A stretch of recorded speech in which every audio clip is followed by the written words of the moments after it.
All right, so I got a random police brutality story to share with y'all today.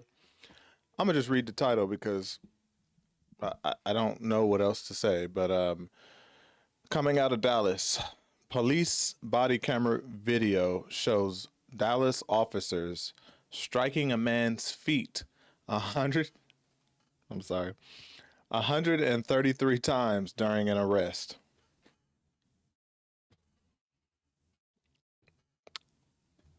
Striking a man's feet 133 times. I guess the man is now looking to sue for excessive force. I rightfully so, right? I mean, let's check this out. Like, let's check this out. All right, y'all. Let me know what y'all think. It's Ricky Rich with Black Primacy. Please don't forget to like, comment, subscribe, and turn on your notifications. Like red ants stinging the bottom of my feet when he was hitting me. Right now at 10, a North Texas man is suing Dallas police claiming excessive force when officers hit the bottom of his feet with a baton more than 100 times during his arrest. Welcome in at 10, I'm JD Miles. In part 2 of a CBS News Texas exclusive, our Marvin Hurst sits down with Cedric Cheeley, who says he's frustrated that those officers no longer face any punishment. I tell jokes for a living. And my life is like, I'm free. Cedric Cheeley is on the side of Dallas Police Sergeant John Matthew Martinez's police cruiser. He's not under arrest. I'm all right. Well, you don't want to drive intoxicated. There's too many police out here. You might go to jail. Intoxicated. Huh? They are talking about his sobriety at this far north Dallas strip mall. Minutes before, police were rushing to that Dallas Parkway parking lot for reports of an active shooter. The call was after 2 a.m. on April 11th, 2022. I bet I say nobody shooting. None was found in videos obtained by CBS News Texas or by police that morning. It was an alleged fight. You don't have to go home, but you can't be here. Unseen by officers, but enough for them to clear the parking lot. Are you willing to go home right now and not come back? Cheeley says he lived within walking distance, so officers advised him to take that stroll and not drive. A debate over that ballooned into an intense arrest for public intoxication. Oh, you want to play this? Cheeley hit the ground for some reason. 2 Dallas police sergeants and 2 officers had to put him in the back of a police car. My hips don't work like that, bro. Cheeley told officers repeatedly about surgically placed pins in his hips that made it difficult for him to ride in the back of a police car. And he'd gladly go to jail in a paddy wagon. My hips don't work like that. You're going to go to jail. Officers put him in anyway. So when they rolled down the window, the 47-year-old says that he put his feet outside to stretch his legs for comfort. The effort to push his feet back in the car got met with swings from the police baton of Sergeant Martinez. All right. Get your foot inside, man. Get your foot inside. Get your foot inside. Get your foot inside. Get your foot inside. Why are you hitting me? Because you won't put it in. Put your foot in.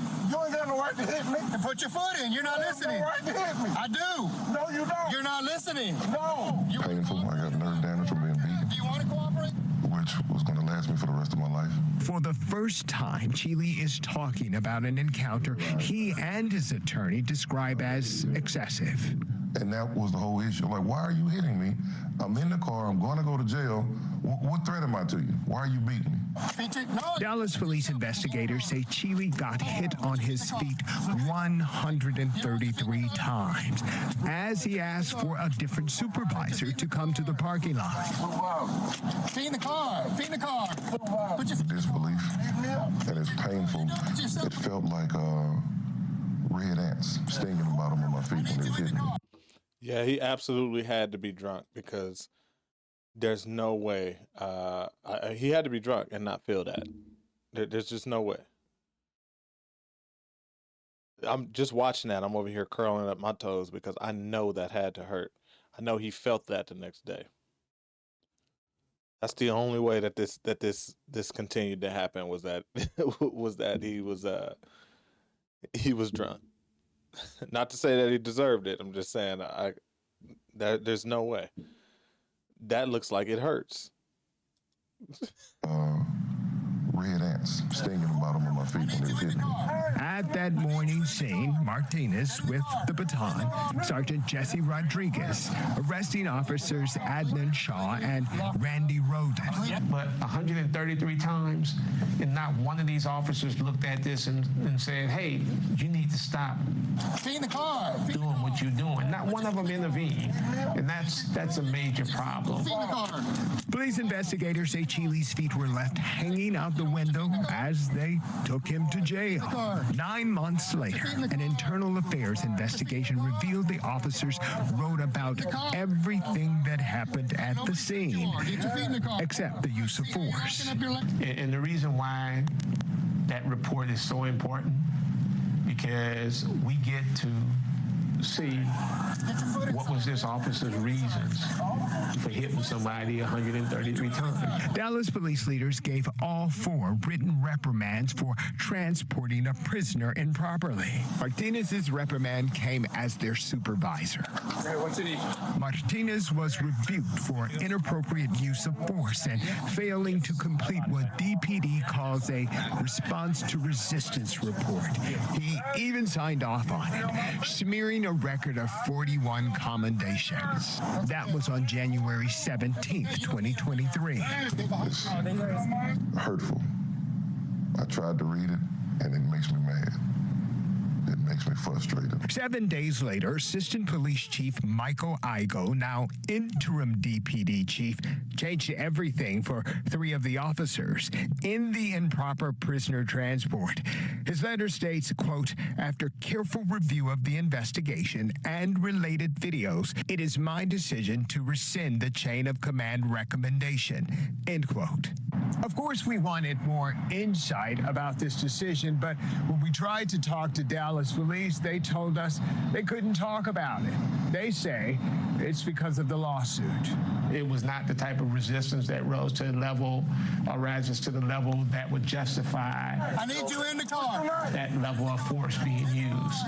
It is now up to a civil court to decide if the foot strikes were within reason in this incident, Feed the car. or if Dallas police should pay the cost. No, you're doing it yourself. Marvin Hurst, CBS News, Texas. Look, man, at the end of the day, I mean, to me this is twofold. It's just, to me, it's a full group of just low vibration people. All right, you got low, in my opinion, you got the low vibration on both sides. You got silly people dressed up as cops, and then you got the dude that's putting them, I mean, he's really putting himself in this situation. All right. Yes, he said he has pins in his hip, and he'd prefer to be transported in a paddy wagon over a car. Cops should have just did that if they, if that's what he's saying he wanted to do. But if I was talking to the guy, I would say, like, why not? I mean, if you were in walking distance, right? Why not just walk home? I'd be willing to bet that you could have even asked one of these officers to drop you off, and they probably would have did it, right? If and again, I'm maybe not, maybe, but either way, there's other ways to just de-escalate the situation and get home, so you're not getting your feet slapped 133 times, right?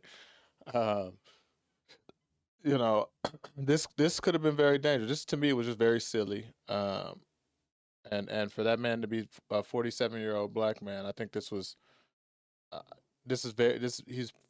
playing with fire. All right, I'm not nearly his age, and I wouldn't dare be even if I was drunk, I wouldn't dare be going back and forth, taunting and messing with the police in this manner. Right? He really could have, been unalived over this whole situation. Just simply, and the thing is, I mean, in my opinion, they really didn't have any reason to arrest him because he didn't even get in his car. He was just debating on whether or not he can or can't drive, right? So, I mean, at least from the footage, it didn't look like he, or they didn't show him like get in the car and, and therefore deemed to be arrested. Unless they try, I guess they probably would have tried to get him for just public intoxication or something like that. But yeah, I mean, either way, it was clear that they were given an opportunity to walk home. Um, he could have called a Uber, a taxi, something, right? And to me, asking for help, ask for someone over there to drop me off, or calling an Uber and taxi is much more reasonable than going back and forth with this group of individuals that are known to unalive people that look like me, right? So again, both sides to me on this story was just it's just a handful of goofballs, handful of silly people, right? You got what, 3 or 4 officers there. They're all goofy because they just stood there and just watched this silliness happen, and then you got the guy involved that's goofy for even taking it this far, But just another reminder, y'all. Just be safe out there. Don't be silly like this. This is actually kind of funny to me to watch. Um, it is what it is. But y'all be safe out there. Y'all let me know what y'all think. All right, it's Ricky Rich of Black Primacy. Please don't forget to like, comment, subscribe, and turn on your notifications.